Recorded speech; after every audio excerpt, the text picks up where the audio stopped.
Hi again, everybody. It's me. I thought I'm on a roll today. I took my dog for a walk this afternoon, came home and wanted to finish off this project I started this morning, inspired by Natasha from Treasure Books. She has a lot of cool ideas. I didn't watch the whole tutorial, but I just knew that from the early on of watching hers, I thought I'm going to do that too. So mine might look a whole lot different than hers. That's okay, because it's good to make things our own.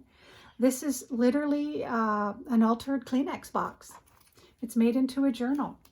This is the front of the Kleenex box. I kept the actual look of it, covered the back and whatnot. I'm going to show you through this, but and then I'll quickly show you kind of a really quick tutorial how to do it. So this is the front of the Kleenex box. Here we have it. Here's the Kleenex box. So basically what I did is you want to basically just cut, let's see now, cut it open like this. Hopefully I'm in frame. I'm going to have to move this camera up a bit here. Sorry everybody. It's going to shake here for a second. There we go. That should be better. Okay, so I'm not going to be too precise because I don't want to keep you guys very long here. So you open it up like this and then cut off the top flaps. I'm only keeping a portion of this.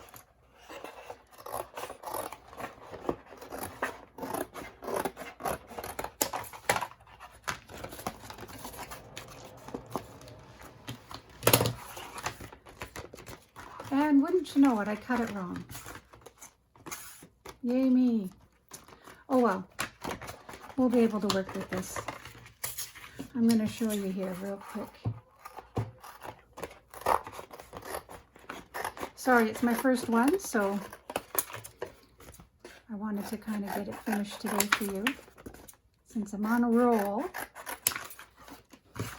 get rid of these pieces here.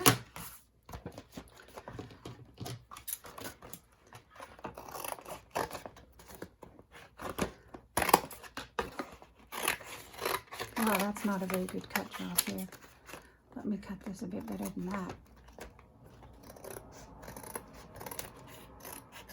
Okay. And then we're going to cut off this flap. So when you do your Kleenex box, basically what you want to keep are these two pieces. You're going to cut off the sides and the flaps at the top. That's pretty easy to understand there. So what I did is so mine was attached. Like I said, I cut mine wrong right off the hop here, but this one would typically be attached when you do your own. So just keep this portion here. And then you're going to tear off this plastic part, because you're going to cover that with some different acetate. I call it faux acetate because what I used was this, you know, this material you get from whatever, boxes of cards, or you could use cereal liner. It's a little more muted as far as image, but images looking through it.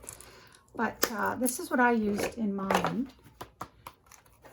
I covered it up here, but this is the front. So yeah, so this window here has this acetate. So you're going to cut an acetate piece to size, glue around this part, and place your acetate. Glue it down till it's nice and stuck, and then cover the back with some cardstock or some pretty paper pad stuff that you have, whatever you want to use. And so here's mine. It opens up like this. So what I did is I covered the back with cardstock just to give it some more strength, because these are cheaper Kleenex boxes. If you get more expensive ones, then you don't have to strengthen the cardboard. I think they come pretty sturdy.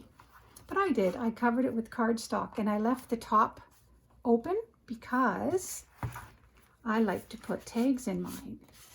So here's a nice big journaling tag I made from a printable sheet. I made it into a tag, cut the corners, and I added a tab. And this paper you see is what I used to adhere down on top of the acetate. And I, again, leave the top open because that's where your card is going to go, your tag is going to go. That's so cute. It fits in beautifully. And then what I did is the second step I did was, after I covered the front and the back, is I took some papers and I did a pamphlet stitch. So I made it into some journaling sheets. And I put a pocket here and a journaling tag and a couple of smaller tags. And then as you go through the sheets, I just put a few corner tags, added some ephemera pieces for some journaling spots. This is nice coffee dyed sheets of paper.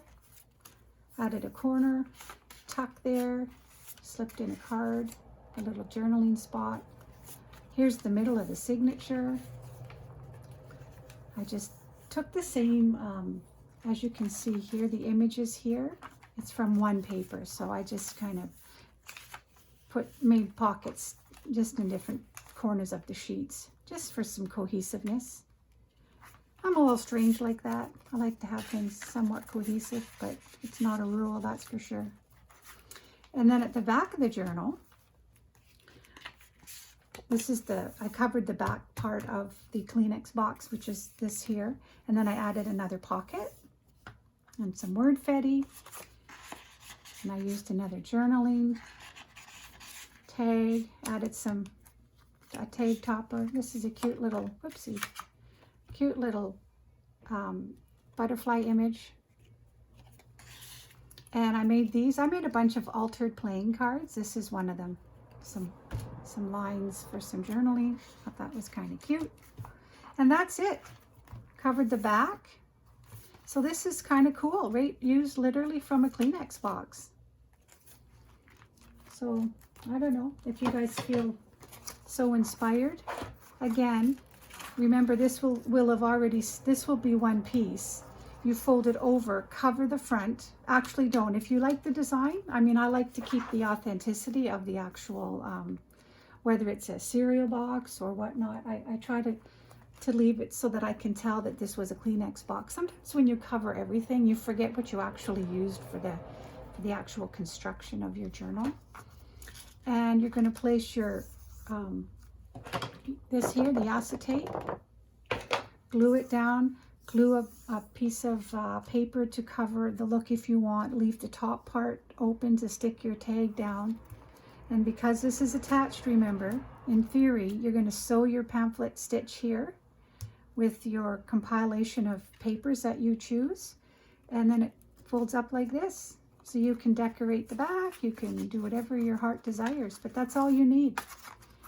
A simple little construction from something as simple as a Kleenex box. So if you like this, let me know. If you have any questions, I can do a much more thorough tutorial. If you'd like me to, let me know. I'd be happy to do that for you. I just thought it was cute, fun, and really quick to make. So thanks for watching, everybody.